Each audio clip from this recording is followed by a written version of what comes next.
قطر کے دارالحکومت دوحہ میں اسرائیلی فوج کا مبینہ حملہ، حماس کے اعلیٰ رہنماؤں کو نشانہ بنانے کی کوشش، عرب دنیا میں شدید رد عمل۔ دوحہ جیسے پرامن اور محفوظ شہر میں اچانک دھماکوں کی آوازیں کیوں گئی؟ کیا یہ واقعی اسرائیل کا حملہ تھا اور اس کے اثرات خطے میں کیا ہوں گے؟ آئیے جانتے ہیں تفصیل میں۔ قطر کے قطارہ ڈسٹرکٹ میں زوردار دھماکوں کے بعد آسمان پر کالے دھواں کے بادل چھا گئے۔ اسرائیلی فوج اور سیکورٹی ایجنسی نے دعویٰ کیا ہے کہ یہ ایک پریسائز اسٹرائک تھی جس کا ہدف حماس کی سینئر قیادت تھی۔ قطر کی وزارت خارجہ نے اس حملے کو بزدلانہ اور مجرمانہ اقدام قرار دیتے ہوئے کہا کہ یہ قطر کی خود مختاری پر کھلا حملہ ہے۔ ترجمان نے واضح کیا کہ قطر اس حملے کے رویے کو برداشت نہیں کرے گا۔ الجزیرہ کے مطابق اس وقت حماس کے رہنما امریکی صدر ڈونلڈ ٹرمپ کی پیش کردہ سیز فائر تجویز پر پیش رفت کر رہے تھے۔ اسرائیلی میڈیا نے دعویٰ کیا کہ حملہ خاص طور پر خلیل الحیہ اور دیگر اعلیٰ قیادت پر کیا گیا، تاہم حماس کے ذرائع کے مطابق اس میٹنگ میں موجود تمام افراد بچ نکلے۔ واقعے پر عالمی رد عمل بھی سامنے آیا۔ ایران نے اس حملے کو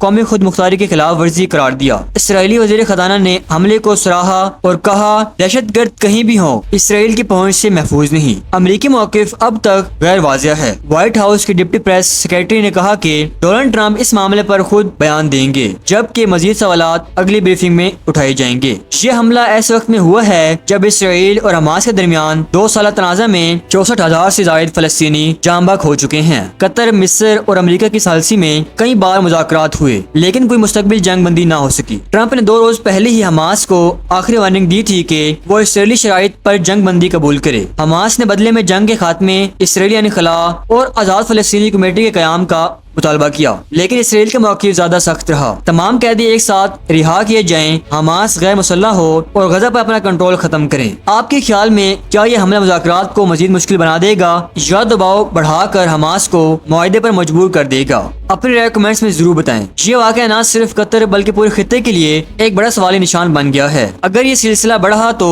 مشرق وسطی میں کشیدگی نئی سطح پر جا سکتی ہے۔ جیسے یہ مزید اپڈیٹس آئیں گی ہم آپ تک پہنچائیں گے۔